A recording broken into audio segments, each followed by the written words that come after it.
Hello everyone, and a very warm welcome to the Marketing Society's 2021 Awards Showcase.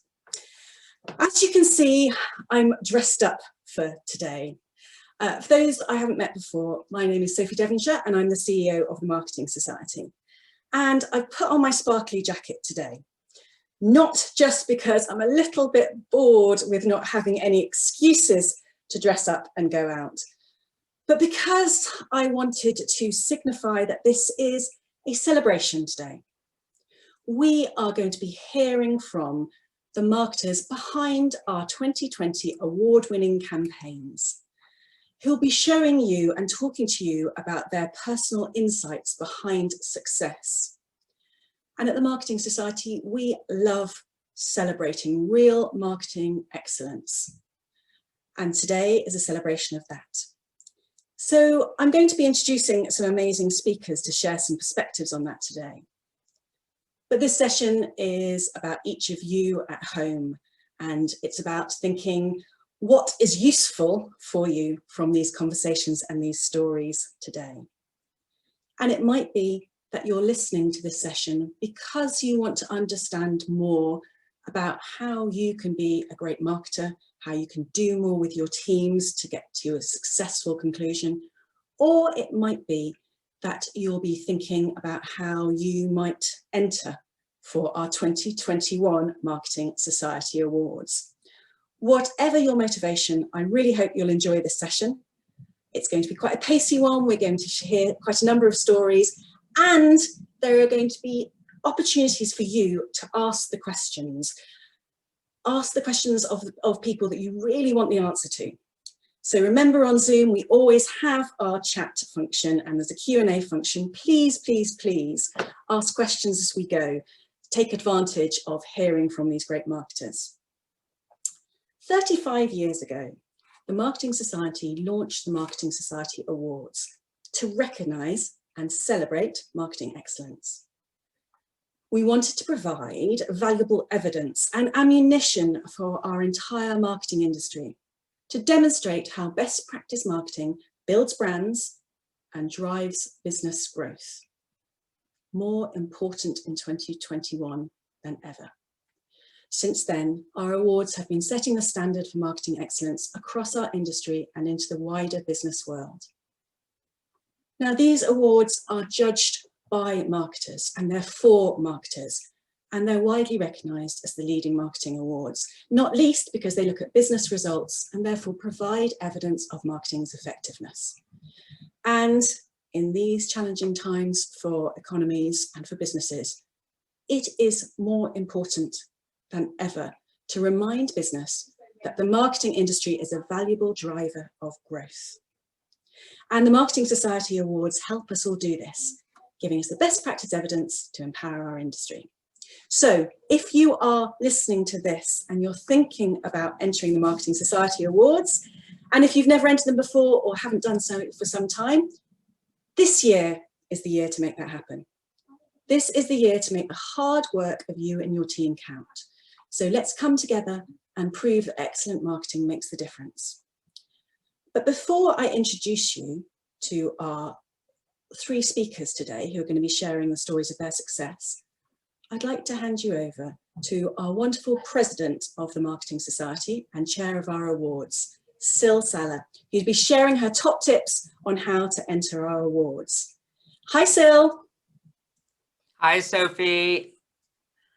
I'm looking to be put on screen. I am on screen. Okay, great, great, great, great, great. I'm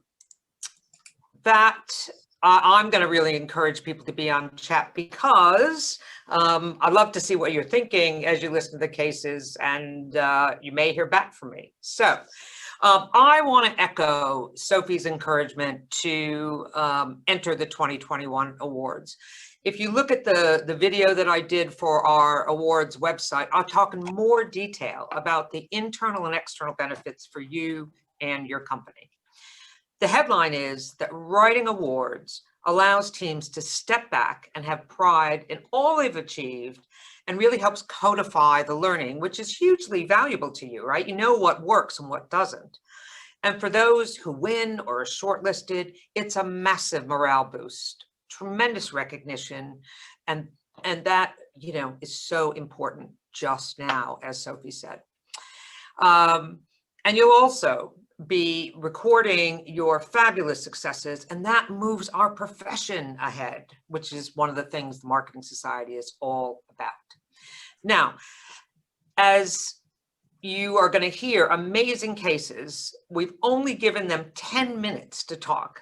I don't know if you're going to get just what it takes to understand how brilliant these ideas and their execution was, but it's a taster to incentivize you to go onto the Marketing Society website and read all the actual submissions. They're there from the past few years. And that brings me to my first of 5 tips on how to win, all of which begin with the letter R, which was basically because, you know, yet again last night, I couldn't go out. I didn't know what to do. And I thought, let me come up with some tips that begin with R, but I hope they are helpful. So the first tip is, and this will make sense given what I just said, read. Winning is not a dark art. There's a lot of information. Sorry, I just had a call coming in. There's a lot of information to help you get this right. If you are a Marketing Society member, and if you're not, why not? Do become one. You can review the winners from previous years. And it really will make this so much easier for you. Just read, you know, the way they told their story, how they used their data, and emulate the best of the best. And honestly, go through the whole awards website. There are different videos from the judges. There's some top tips like these. And just imagine yourselves when you look at the awards sessions from previous years, imagine your team being there and celebrating a win or making the shortlist. And if you have questions, contact the fabulous Siobhan, who runs our awards, and her email is on the website. Second tip, regale. Tell your story in a captivating way. Think about judges reading through many, many entries, and they do this so diligently. It takes a lot of their time. But think about what's going to stand out. John Allert from McLaren captured what they're looking for with his comments, and these are, again, on the awards website. He called for brevity, clarity, relevance, evidence.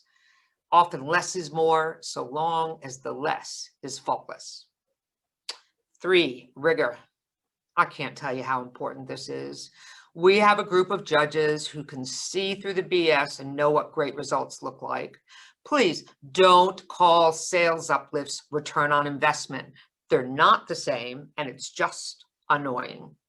We know that small companies don't have the same kind of econometrics that big companies do, and we do allow for this.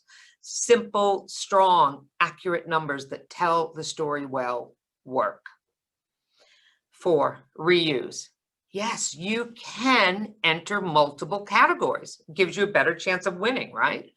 But the real reason is there may be many things that contribute to a success story. It could be insight, it could be media plans, it could be creative work. But don't just submit the same case. Adapt it so it meets the criteria of the particular category you are entering. My favorite category, for example, is bravest team. And we didn't get many entries last year. And that's just nuts. There was bravery behind all of these stories, and they come from brave teams. So shine a light on your people. And the last one, the right team. It's really worth the small investment of time it takes to write an entry. Just put the right people on it. And that's often client and agency working together. Pick a few people who will tell the story well and have it reviewed by someone who knows how awards are judged. So those are my 5 tips. I hope they help. But my big message is a learning organization is a winning organization. Look at this as a huge opportunity to consolidate what you've learned. It will help you internally to understand the keys to success in the future, and you just might win one of these very prestigious awards. Back to Sophie. Thank you, Sil. I love that last point. This isn't just about winning, though it is great to win, and hopefully our speakers today will talk about how that feels, but it's a way to help your organisation learn, consolidate, build on what's happened. And some brilliant, tangible tips there for how to win and how to enter to make it as easy as possible. So thank you so much, Sil, President of the Marketing Society and the Chair of Judges. And talking of judges, we have just finalised, or just close to finalising, the judges for 2021. Amazing people with really strong perspectives and fantastic judges. So definitely another reason to enter. So it's now my great pleasure to introduce you to our speakers today, who are going to be sharing their personal background to how they won in 2020. Mark Sandys is the global head of beer, Baileys, Smirnoff and Captain Morgan for Diageo. And he was the winner of Brand Communication and Grand Prix. They were the winner for Brand Communication and the Grand Prix Award. Mark has worked for Guinness and Diageo for a really long time. He started as a graduate trainee nearly 24 years ago. Interestingly though, his dad also had a connection and worked all his life in the Guinness brewery in London. And his grandfather was the doctor there. So between 3 generations of them, they've got 85 years unbroken service working on Guinness. So a fantastic heritage and association with Guinness, and a great story. Hi, Mark. Now, before our speakers get started, I'm going to introduce you, Mark, and then I'll introduce the other two as they come and join us. But I just want to remind everybody who's sitting there at home, please remember to use the Q&A function to heckle Mark or ask questions as we go, so that when we come after the presentations, we'll invite those people who've got questions to perhaps show their faces and ask those questions of everybody. Hopefully you don't have to be as dressed up as me. As long as you're not naked, please come and show your faces and ask a question, because we love seeing our members and asking it as well. So Mark, at home there with your hamsters and your cats and your children, we'd love to hear from you. Hey Sophie, and hello everyone. Thank you very much, and thanks for inviting me to today's talk. So as Sophie says, my name is Mark Sands. I'm lucky enough to look after Guinness and a number of our other global brands that we have here at Diageo. As Sophie said, I've been around for years and years working on this amazing brand. And I want to talk about one of the campaigns that I am most proud of from all of that time, which is Guinness Clear, for which we were lucky enough to win the Grand Prix Award. Firstly, I suppose, let me put this in a little bit of context. This was a campaign about responsible drinking, and that's something that goes right to the heart of Diageo. We believe in drinking better, not drinking more. However, often the industry, when doing responsible drinking, it can just sound corporate, maybe sound a bit insincere, and often campaigns about that aren't built with the same insight and creativity as brand campaigns. The other piece of context is that we secured the sponsorship of the Guinness Six Nations, which was great. It's a huge platform for us, but we only signed the deal in December ahead of a championship beginning in January. So we had to move at lightning speed. And we were clear from the start, as we built that sponsorship, that we needed a creative, compelling, responsible drinking campaign to sit at the heart of it. So we quickly researched our ideas, and there was one insight that stood out really clearly, and that is that people can just feel a bit embarrassed asking for water when they're out with their friends. And we wanted in our campaign to find a way of giving people confidence to order water, to rehydrate, and to moderate their alcohol consumption. But we knew that we had to do it in a Guinness kind of way. So actually, on every brief that we write, we always write the letters OGCD, and that stands for Only Guinness Can Do. Because if we're doing something that another brand, and especially another beer, could do, then that's not good enough for Guinness. And this is a value that goes deep into the brand's DNA. It goes all the way back to Arthur Guinness choosing that he was going to brew black beer while the rest of the world was brewing ale. So in doing this campaign, we decided that we were going to do a responsible drinking campaign unlike any other, working with our longtime partners at AMV BBDO. We chose to do it with a kind of tongue-in-cheek approach, as if we were launching a new innovation from Guinness.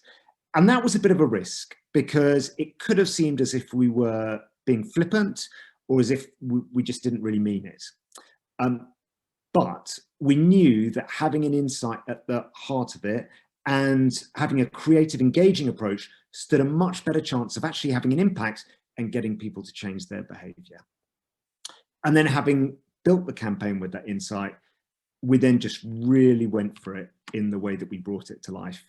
And to show you a bit of that, I'm just going to play a short video, if I can successfully share my screen.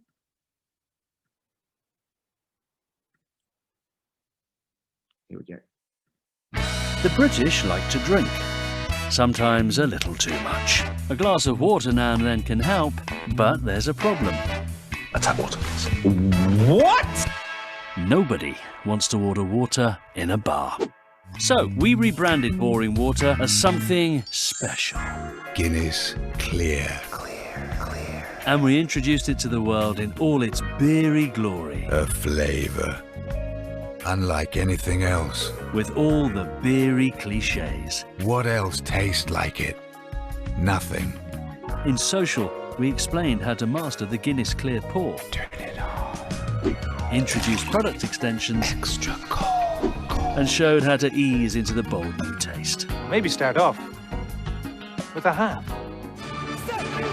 We sponsored the year's biggest drinking event, the Rugby Six Nations. Celebrity endorsement? Oh yes. It's an invitation to moderation. Lawrence and I have been hearing a lot about a new drink called Guinness Clear. Gentlemen, let it settle. Sampling in stadiums? Michelin-starred chefs? Influencers? Yes, yes, and yes. Thanks to Guinness Clear, you know what I'm saying? And of course, no product launch would be complete without a massive stunt. 100% aqua. Did it work? It worked. Guinness Clear was asked for everywhere.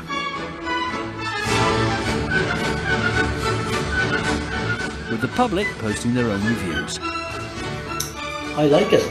It turned out that the secret to getting the British to drink less Guinness was to get them to drink more of it.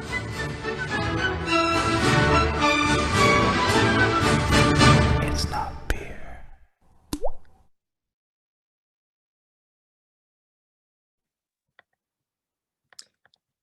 So that's how we brought it all to life. And look, I was really amazed by the results that we saw from the campaign. So the first thing that I do every day when I sit at my desk, or for the last 9 months, when I sit at my kitchen table, is I search on Twitter for #Guinness to just kind of see what's happening. And what happened was that Guinness Clear just exploded. We got the expression into people's pub vocabulary.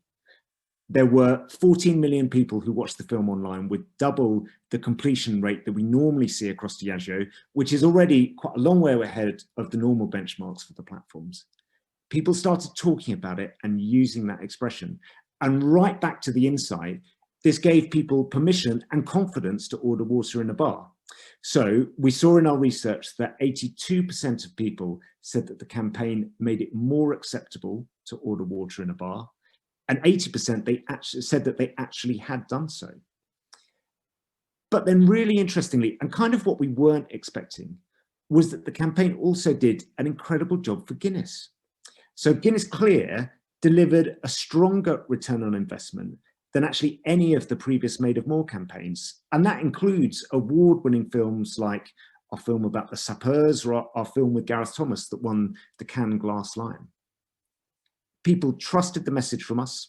They liked the kind of twinkle in the eye with which we told the story, and they change their behaviour as a result. Now, Sophie had asked if I had any advice for people looking to enter the Marketing Society Awards next year.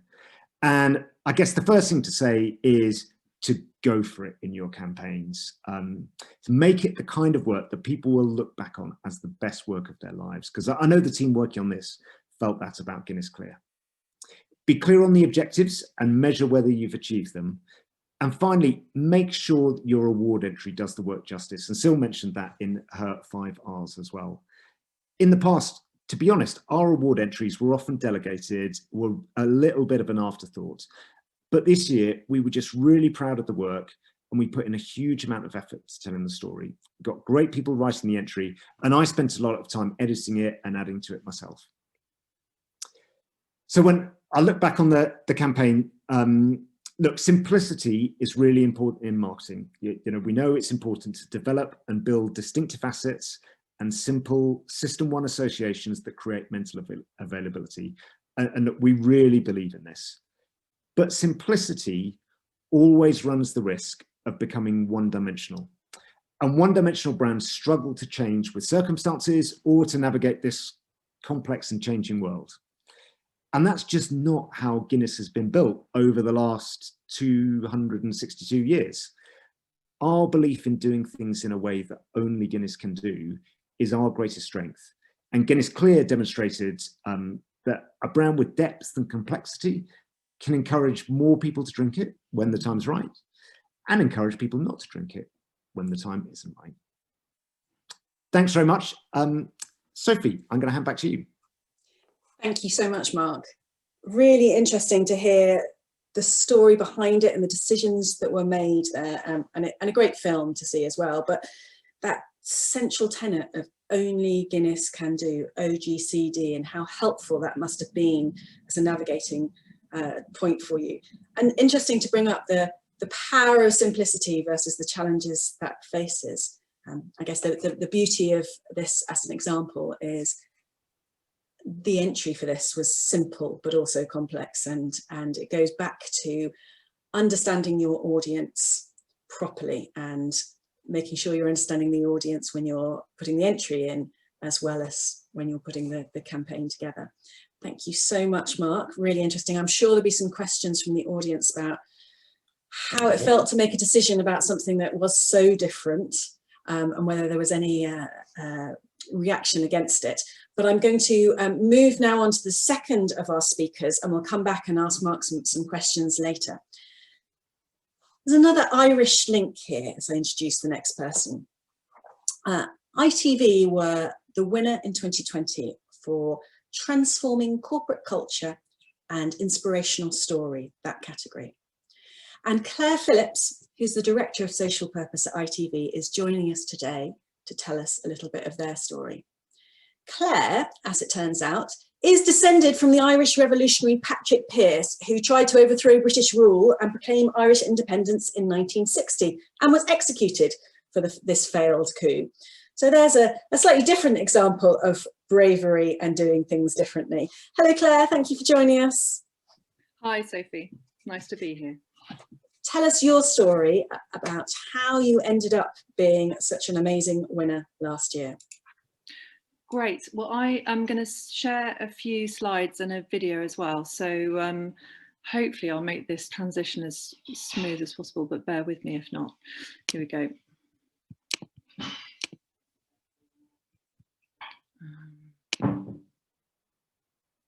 Okay, so I'm here to talk about how ITV's transformed its reputation by putting social purpose at the heart of its brand and our culture. And 2020 was a year of great change in so many ways, but it's change that we really lent into. So we stood up to racism, emphatically supporting the Dance Act diversity after Ofcom, our communications regulator, received the highest ever number of complaints for a TV show. But our stance is more than just words. So we've taken action to change who is seen on screen and who's working behind the camera to ensure we reflect modern Britain. We've also committed to become net zero by 2030, and we were the first broadcaster to require that every show we make measures and then take steps to reduce its carbon footprint. And lastly, our biggest focus has been on physical, but particularly mental health. And from a standing start in a year in 2019, we created the UK's most recognised mental health campaign, Britain Get Talking, and helped millions of people take action to improve their mental health. ITV as a result is a much more progressive force than it's ever been before, and that's great because it's helping us win younger viewers, those lighter viewers, it's helping us engage investors, and it's also helping us to attract the best talent. So in the next 7 or so minutes, I'm going to talk to you about why social purpose gained momentum at ITV and how these campaigns have impacted our business. Good. Right. So one of the biggest questions we've got in marketing is, how do you ensure your brand stays relevant? How do you make it matter as the world changes? And over the last decade, the TV landscape has shifted dramatically. So the global streaming services, Netflix, Amazon, Apple, are pouring huge amounts of money into productions and changing the way that people watch TV. We had a new chief executive, Dame Carolyn McCall, who arrived at ITV in 2018, and she responded to these changes by putting a new brand purpose and strategy in place, which is called More Than TV. This strategy's got 3 elements. You can see them on the screen here. The first is to go beyond linear television in the way that we distribute TV. Second is to make sure that we keep creating shows that are extremely powerful and they make audiences think, but most importantly, feel something. And the third thing is we believe that we can reposition ITV as a creative force which does more than just entertain. It makes a difference to British culture in a way that our global competitors can't, and we call this our social purpose. So there's a lot of debate about purpose and some proponents for it and some people who argue against it. But at ITV, we found it pays back to us in so many ways. So as you can see on the screen here, 77% of young adults feel more positively towards a brand that makes a positive difference. This is our own research, and the same applies to broadcasters. But purpose-led marketing doesn't always land well, and there's lots of examples of companies getting it wrong, companies being accused of greenwashing or jumping on bandwagons. So I want to talk a little bit about how we've managed to make it work at ITV. And we've really found that it's animated both the organisation and also our audience. And I put that down to 3 factors. So the first is purpose is central to our strategy. As I've just shown previously, the third part of our More Than TV brand strategy is social purpose. So it's baked into who ITV is. So for ITV, shaping and reflecting British culture is one of the ways that we can set ourselves apart from our global competitors. And it reminds the UK of what is special about ITV above and beyond its entertaining shows. Secondly, we go beyond marketing. Our mental health initiative, Britain Get Talking, helped us to engage the entire organisation. So from marketing through to programming, talent, commercial, and our partners. And a related point, I suppose, is we go all in. So we really knew that we were putting ITV's reputation on the line with a new unproven foray into a sensitive subject area of mental health. Many businesses just would have put a toe in the water first. Instead, we picked the biggest talent, Anton Deck, our biggest show, BGT, and the most disruptive approach to communicate our message, which was to stop broadcasting for a minute and to ask people at home to not listen to the television, but to have a conversation with their friends and family. There was nothing token about it, and I think that's what people appreciated about it. And we think this is a way to unite purpose and profit, with marketing leading the way, we think, towards the much vaunted stakeholder capitalism rather than shareholder capitalism. But another key part of our success is focus. So as a broadcaster, actually ITV has been tackling taboo subjects right from the very beginning and changing behaviour for decades. But what we weren't doing is we weren't getting the recognition for it. And whilst tackling diversity, the environment and giving back, as I talked about at the beginning, are really important to us, we've wanted to focus more of our efforts on encouraging better mental health. So why mental health? Well, when we looked at the data, it was clear that we had a real issue to tackle. Mental illnesses are more common, long-lasting and impactful than other health conditions. And we know, according to Mind, that 1 in 4 of us in the UK will be affected by a mental health problem this year. But we also like to think about the fact that every single one of us, 4 out of 4 of us, need to really take care of our mental health in the same way that we do our physical health. Sadly, anxiety and depression are rising, particularly amongst young audiences and particularly amongst children. So it's a huge issue for us to tackle. Who better than ITV? So for those of you who haven't seen it, here's a short video of our campaign that we ran this year, so you get a little bit of a We'd like to introduce the new ITV campaign for mental wellness right here on Britain's Got Talent tonight. A quarter of the world's population is now living under some form of the crisis we're living through affecting people's mental health. Oh, you've gone blurred, you've got dogs in the background. Well, the loose woman might be on lockdown, but nothing keeps us down, does it, girls? No, baby.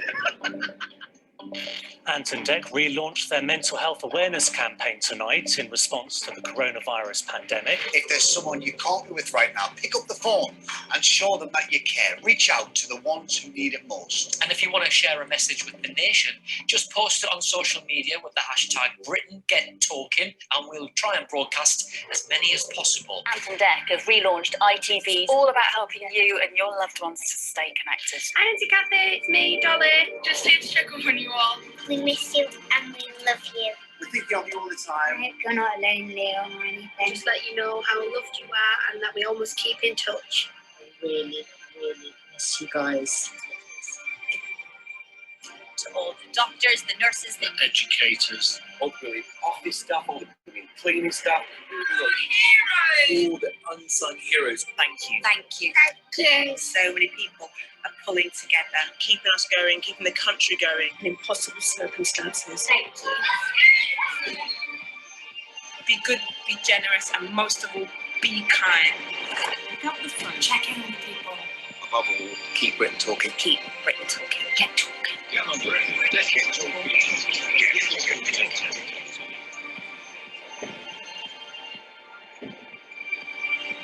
We will get through this. We're stronger than ever. So to each and every one of you, you should see it. Come on, Britain. Okay. Britain Get Talking. It's after every storm. Lockdown ain't gonna keep us down.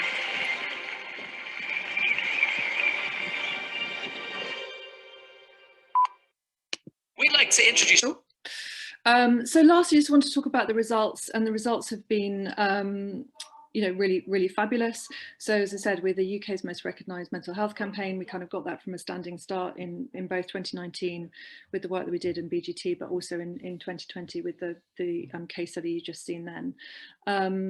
We got 6.5 million people to have a conversation as a direct result of this campaign. That's nearly 10% of the UK are then having a conversation about their mental health. So it kind of shows the power of the platform. But also, and importantly, it also pays back to the ITV brand as well. So 1/3 of people feeling much more positively about ITV as a brand, and 1 in 10 saying they're going to watch more content in the channel. So a kind of huge number of positive results as a result of the work that we're doing here. So I'm going to stop sharing. There you go. Does that work? Yes, I think. Thank you, Claire. I suspect people watching at home, I mean, it's one of those films that really does hit hard. And just listening to you talk, I'm reminded of the conversations we're having with lots of Marketing Society members at the moment about the impact that marketing can have, both on the business and the business results, but also the impact it can have on society and affecting inside the organisation as well. And this is such a great example of that, and really interesting to hear the way you approached it. So thank you so much for sharing such an impactful story with us. I suspect there will be lots of questions for you in the Q&A section as well. So please, everybody listening, bring those through. Thank you so much, Claire. Great story. and a very worthy winner. And then last but not least, from our storytellers today, our marketers, we have Ian Kennedy. Now, Ian is Head of Digital and Performance Marketing at Chelsea FC and a winner of Digital Marketing Award last year. Now, I have to tell you one thing about Ian as well that absolutely staggered me. He's the only person I know who's run a marathon across the Great Wall of China. So I suspect you can confirm there are a lot of steps there, Ian. Yeah, I'll only do it once, is my advice. I'm sure that was easier than entering the Marketing Society Awards, right? On par, I would say.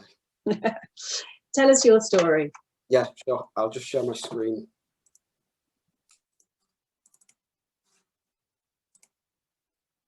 Great. Well, thanks for having me. I'll just do a quick introduction to myself. I joined Chelsea 2018 as head of digital and performance. Prior to that, I was with Emirates Airline out in Dubai for quite a long time. I left before the influencers took over. They've had a little bit of negative PR out there, you might have seen. And I like to think I'm quite a technical marketer. So it's my belief that a good blend of creativity and technical is the way to do brilliant marketing. So I'm going to talk to you a little bit about our app, The Fifth Stand, which was the subject of the award submission in the digital marketing category. The opportunity itself was actually quite clear. In 2018, there was no app. The club had acquired over 100 million fans across the various social platforms. The stadium capacity is 42,000. So, most fans can't actually get to a game. So there's a very clear gulf and opportunity between those two numbers to build more direct relationships with that global network. And then, of course, realize the commercial benefits that come with that. And mainly those are partner benefits for the club. Things like carrying branded content for our partners and allowing our partners to serve targeted advertising. And then there are, of course, direct, club marketing that we do around ticketing and merchandise, etc. So what was very evident, with these huge volumes across social is that you're not talking to your people in and around your stadium anymore. Chelsea's got huge fan bases across the world, Africa, Southeast Asia, the US, and the UK. And fans are always on these days. The expectation levels are way higher than they were even a few years ago. They're globally distributed. Each market has its own nuance, favorite players, tastes, etc. And increasingly, they expect more than football. They expect direct access to players. They expect to get to know the inner workings of the club. And if you don't surface that stuff as the club, then you can be sure that somebody else will fill that gap. So we set what we felt was a fairly ambitious target of 1 million downloads, 500,000 active users as the primary KPI in its first season. And of course, it's not just the fans that have changed. Consumption has also changed dramatically. So the social networks had already captured the audiences, and the publishers were quicker to market and had worked out how to work with the social networks to market their own content on the platforms. And so, bizarrely, in this instance, the competitors are not other football clubs. The competitors are publishers and social platforms and vying for eyeballs in a really competitive space. So, if you look at the things like the match highlights, the match commentary, the likes of BBC Sports, Sky Sports offer a very comprehensive in-match commentary. Rights holders like Sky Sports, BT Sports, they can release their highlights packages before anyone else. And then you've got online publishers like the Sun, the Mirror, the Guardian, and they can create these slightly more salacious headlines that the clubs can't do in the same way in order to maintain their editorial integrity. So we really had to find a niche in a really crowded space. So the vision was really clear: become the platform of choice for Chelsea fans around the globe, the largest and only official community, which we really tried to center around feelings of belonging, recognition, and exclusivity for fans of the club. And we really wanted to create this community in a place where people could get to know each other, just like they do on the terraces, and feel the camaraderie, and feel that they've got a real access to the club and the players, and hence the name The Fifth Stand. So what we had to do was really focus on providing an experience that you couldn't get with the social networks. So we made a decision to close down the TV service, Chelsea TV, which was a subscription-based service. We made all the content free to access. We removed as many barriers as possible. And then from a features point of view, we developed a match centre with the Premier League's first interactive match chat. We stream selected youth and women's games, and we market those very heavily.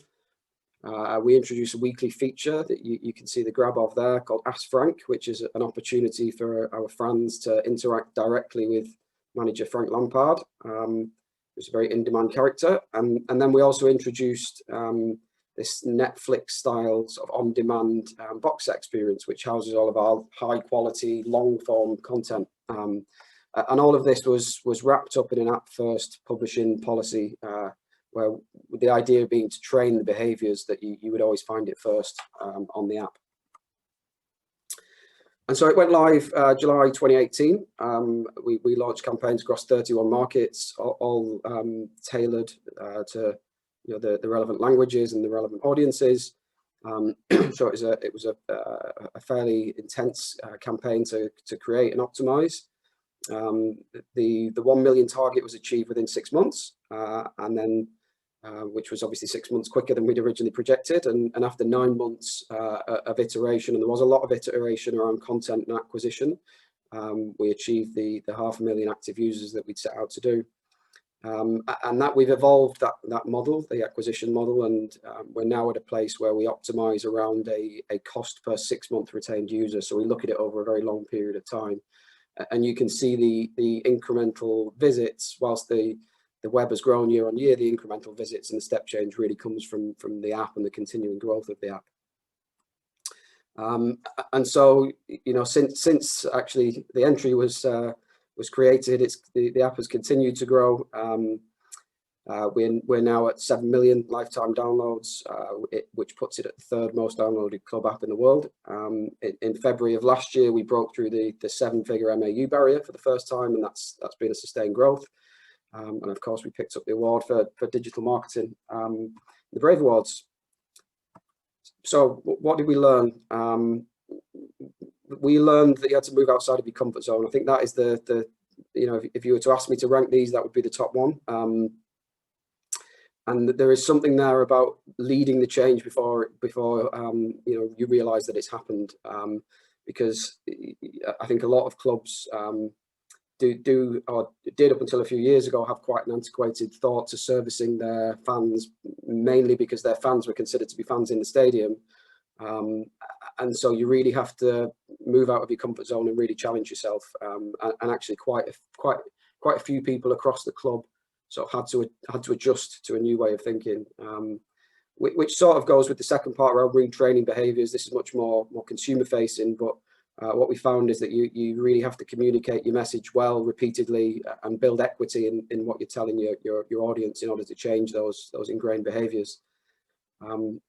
Large projects need cross-functional teams. This one in particular was delivered by a really broad spectrum of skills in the business, from content producers to technical developers, and continues to be that way today. And then you really have to listen. That was also a really, really important part, either directly or indirectly. And if you don't give people what they want, they will go elsewhere. And in the football space, fans are very club loyal, but they're not very platform loyal. And if they don't find what they want, they'll go elsewhere. And then lastly, the point around using your intellectual property where you can. This was a really, really crowded space, but actually in our case, our players and our stadium were our brand and our assets, and we use those in a way that the publishers couldn't get access to. So that is my top tips. That's all I have. I'll stop sharing the screen. That's fantastic. Thank you so much. Just scribbling notes and listening to that as you talked, Ian, really clear, really helpful. And I think as our You know, I think looking at digital marketing and telling the full story behind that, there were so many important points about listening, about leading the change, and the decisions you needed to make. We were in our Marketing Society town hall yesterday and sharing with everybody our theme for 2021. We're talking about change makers and how in marketing, marketeers have always been the change makers who transform the customer journey and who are the ones that lead the waves of transformation and change. And the insight connected up with the action in that, so I think it's a fantastic story. And what I love about listening here today is we've got three such different people, different categories, but three such interesting stories as well. So I know there are a number of questions coming through. So Ian, stay where you are, please. And can I please invite Claire and Mark and Sil to come back on screen as well, so we can take some of the questions from the audience. And thank you so much for all the comments that are coming through on chat, everybody. Some great comments and questions, some of which I think the audience can see and some can't. So thank you everybody for speaking. I'm going to invite Fran Cassidy to pop her face on screen, if she doesn't mind now, to ask a question of Mark. Hey Fran, you need to come off mute. Sorry. Hi, yeah, Mark, really enjoyed your case. I wanted to ask you how the on-trade felt about your whole project and how you sold it into them, because clearly that would be a major issue for them, I would have thought. It's a really good question, because yeah, an element of risk about that as well, because if you take it at face value, if somebody is ordering a pint of tap water, the on-trade is missing out on a sale of a soft drink as a result. And we did hear some from individual pubs that felt that, but actually a lot more of pubs, and also importantly the pub groups who speak as one voice, really got behind the campaign as well, principally because a lot of them run their own responsible drinking campaigns with varying levels of investment and varying levels of success. And what they found with this was an easy consumer-facing campaign that they could also get behind and amplify, and therefore they started to adopt the vocabulary as well. And we got a lot of support, in particular from some of the biggest pub groups in the UK, in wanting to also amplify this idea of Guinness Clear as well. Great. It was one of the bits that we did feel nervy about, though. Before, yeah, I bet.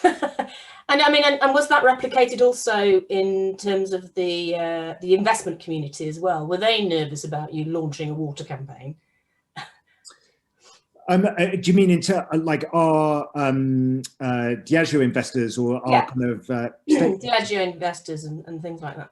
Well, I think you know, it's something, as I said, that it sits right at the heart of Diageo, and we've just kind of announced our 2030 goals, and one of the big elements of that is around promoting moderation of alcohol in a really compelling way, so that it really lands with consumers. And this is just a great proof point for that commitment.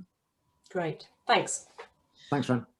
Thanks, Fran. Thanks for joining us. Nice to see you. And yeah, just a reminder again that whatever we're doing in marketing, one of the challenges for great marketers is you have so many different audiences and stakeholders and people to keep happy as part of what you're doing. The influence side of things is important.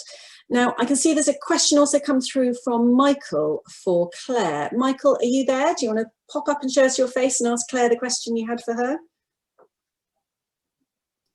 Oh, is he? Yes, he's there. Hi, Michael. Hi there. Hi, everybody. Yeah, I had a question for Claire. I really enjoyed the ITV story. And I remember actually the impact it had at the time and how it permeated beyond broadcast. And I just wondered if there are any tips you might have in terms of how you kept the momentum beyond that initial spike, and how your purpose perhaps enabled that.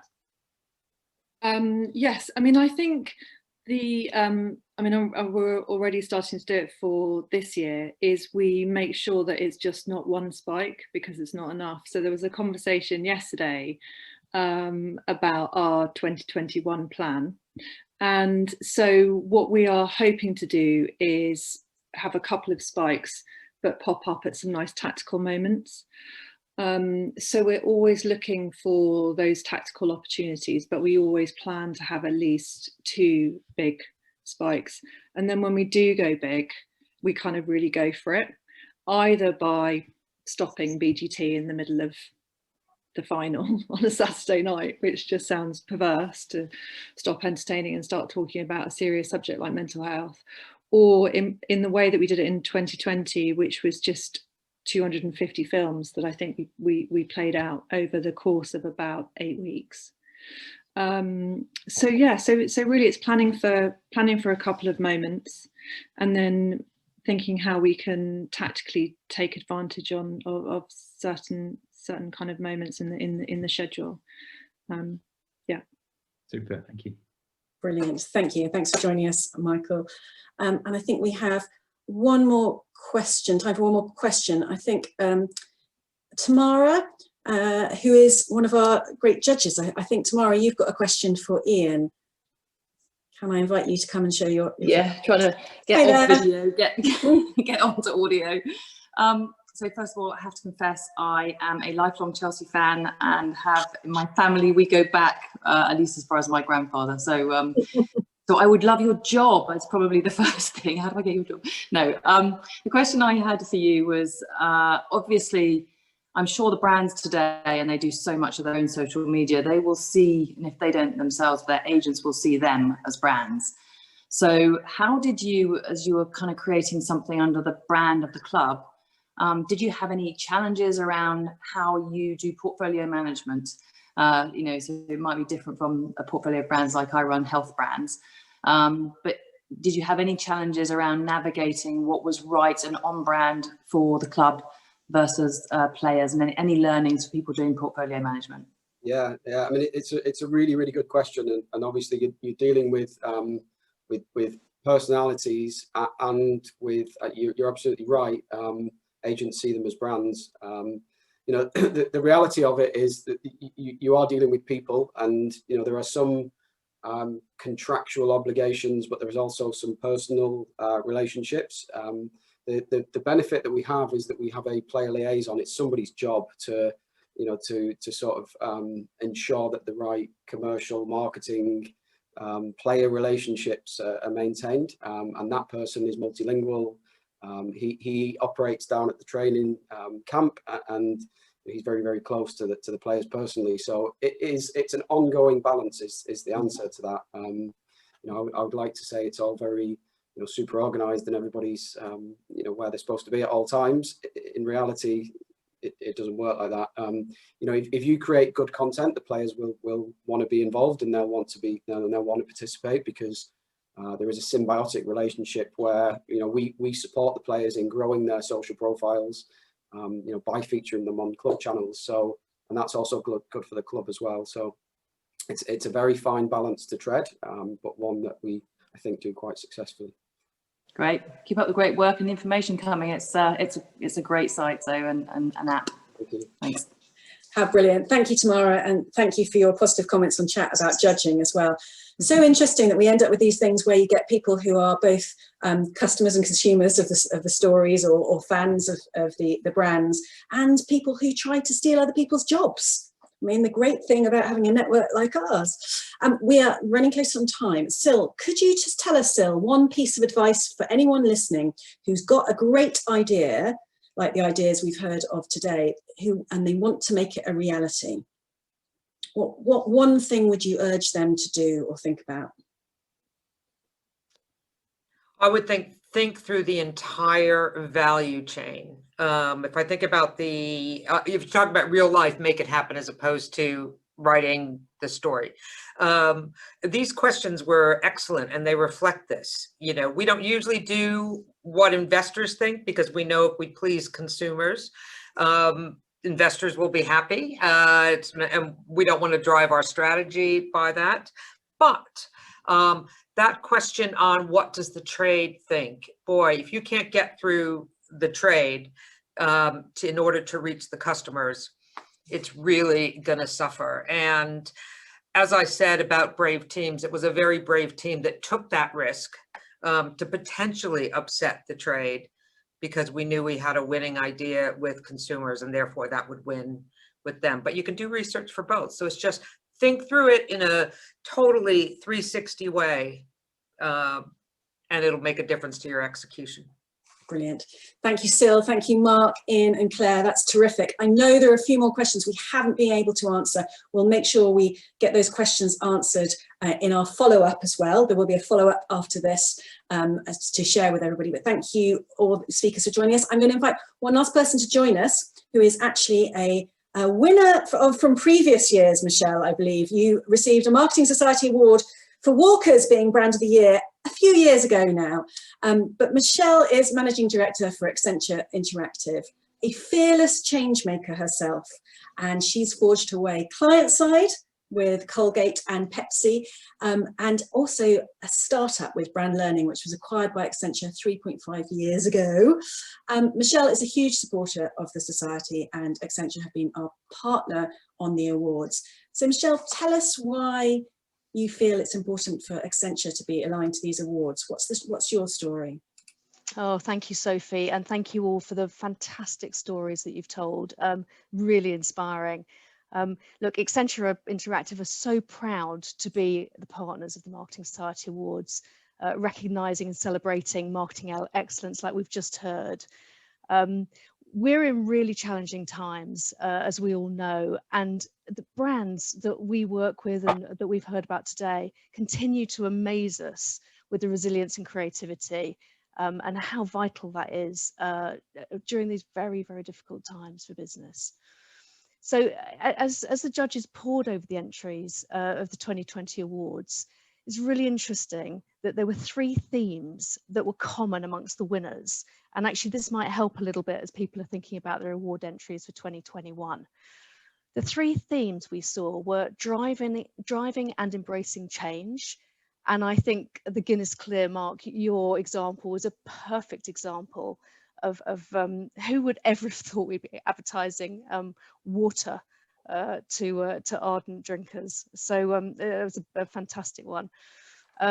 Second theme is adopting a challenger mindset, and Claire, the ITV case study, beautiful, beautiful, beautiful story, and how wonderful that mental health is now being made so accessible and kind of open to everybody to talk about, something we're seeing a lot in our business actually as well. And then using technology to enhance customer experience. Ian, your Chelsea story, the Chelsea app. My son too is a big Chelsea fan and a big supporter of your app, so very familiar with it. But uniting a global fan base with technology, so truly inspiring. And the adoption of these themes has really helped brands succeed where others actually have failed. So I think we've seen plenty of examples of some failed brands this year. What's interesting for us at Accenture is that the purpose and some of the themes of the Marketing Society and themes that have come out today, and Claire talked about purpose. Accenture has a purpose which is very similar to these themes around the promise of technology and human ingenuity. And this is very much sort of the art and science of marketing. And our focus as Accenture Interactive is really helping companies change their approach to marketing. And that's the role I play. We've witnessed that the demand for amazing customer experiences has soared through COVID. And many of our clients have actually embraced this and done brilliantly, and others have struggled. I've personally been amazed at how likes of Amazon, Deliveroo haven't missed a beat, especially with 2 kids at uni who needed feeding sometimes. So from our research at Accenture, companies who lead in customer experience have outperformed those who are more laggards by nearly 80%. And we've seen the failure of many companies, notably people like Topshop, who just haven't stayed in touch with their customers, and analog to digital. And COVID has really increased the demand for those experiences, particularly online. So as marketers, our role has become much more complex. How do we embrace change? How do we stay agile? How do we make sure we're harnessing technology, like Ian was talking about, and we're adapting to these new global realities? And the pressure for marketers to seamlessly deliver relevant experiences greater than ever. So the Marketing Society Awards show that for sustained success, businesses need to change how they interact with their consumers, how they offer relevant experiences, and continually become more efficient, all while we as marketeers are often being asked to do more with less. Our team at Accenture Interactive strives to help businesses and brands transform their marketing and reimagining these brand experiences, unlocking efficiencies to be able to reinvest and drive performance and scale like never before. So we specialize in creating value and differentiation across the customer journey, and we really love working with marketers together, powering by technology, activating insights, and the talent to drive the very best of experiences. All of this is going to be so important as we're heading into a very difficult 2021. And we're hoping that we have some more fantastic submissions for the Marketing Society Awards. So thank you. Delighted to have been sponsors and partners with the Marketing Society on this particular event. Over to you, Sophie. Thank you so much, Michelle. And those three themes you talked about, I think, are so important. So as a follow-up, everybody, from today, we're not going to lose the insight and the learning from last year's experiences. So watch out for a really interesting report we're going to be sharing, which pulls out some of those insights and themes. That'll be coming out to you in the next few days from the Marketing Society with Accenture's help. Running out of time, everybody, but just want to say thank you so much to all our speakers today. We love sharing your stories and your success. Thank you so much for everybody for coming and listening and asking the questions. We'll follow up on the other questions. Do not miss a couple of things coming up. Next Thursday, the 28th of January at 12 p.m. GMT, our global conversation. And this time we're talking about New Year's revolutions. We've got great leaders from Salesforce in APAC and Simbridge in New York and IBM iX in UK and Ireland. They'll be talking about what's going to be changing and what needs to change. So do join us for that. Please, if you or your teams want to do more, want to have greater influence and success, do check out our exclusive Marketing Leadership Masterclass, which begins on the 15th of March. 100 days to greater influence, with some fantastic moderation from amazing people you may recognize, and people like Thomas Barter, who's one of the world's leading marketing leadership experts. So if you've got ambitious people in your team, or if you want to go further and faster, check out that. And last but not least, the awards. Tell everybody you know to enter or get involved. The deadline is coming up, 26th of February 2021. Be brave and enter it. And please encourage others to share stories, because it's only by us sharing what makes things that are successful, and by making sure that we've got the insights and the celebration of excellence out there, that we can all help each other to do better in the future and create an industry we all feel proud of. Keep talking to us. You can always feedback to the Marketing Society or to me. I'm Sophie at marketingsociety.com, or come and find me. Thank you everybody for joining. Have a great rest of the day.